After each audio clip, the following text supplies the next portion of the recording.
Create a unique style. നിങ്ങളുടേതായ ഒരു style നിങ്ങൾ ഡിജിറ്റൽ കോച്ചിങ് ഇൻഡസ്ട്രിയിൽ ഡെവലപ്പ് ചെയ്യണം. ഒരിക്കലും നിങ്ങളുടെ മെൻറ്റേഴ്സിനെ അതേപടി കോപ്പി ചെയ്യാൻ പാടില്ല. കാരണം അതേപടി കോപ്പി ചെയ്ത് കഴിഞ്ഞാൽ നിങ്ങളും അദ്ദേഹം തമ്മിലുള്ള വ്യത്യാസം എന്താണ്? ശരിയല്ലേ? ഞാൻ എൻ്റെ മെൻറ്ററിനെ കോപ്പി ചെയ്യാറുണ്ട്, പക്ഷേ അതേപടി ഞാൻ കോപ്പി ചെയ്യാറില്ല. എൻ്റേതായ ഒരു സ്റ്റൈൽ അതിൽ ആഡ് ചെയ്തുകൊണ്ടാണ് ഞാൻ സംസാരിക്കുന്നത്. അദ്ദേഹത്തിൻ്റെ പ്രിൻസിപ്പിൾസ് ഞാൻ അപ്ലൈ ചെയ്യുന്നു, അദ്ദേഹത്തിൻ്റെ ആശയങ്ങൾ ഞാൻ ഇംപ്ലിമെൻ്റ് ചെയ്യുന്നു, അത് കൃത്യമായിട്ട് ഫോളോ ചെയ്യുന്നു.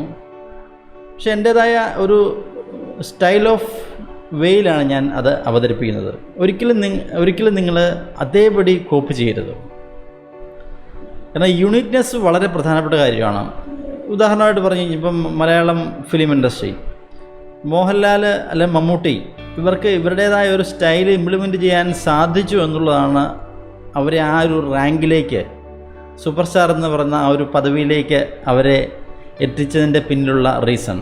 അതേസമയം അവരെ അതേപടി അനുകരിക്കുന്ന ആളുകളോ അവരൊരിക്കലും എങ്ങും എത്തത്തില്ല. ഇതെല്ലാ മേഖലയിലും ബാധകമാണ്.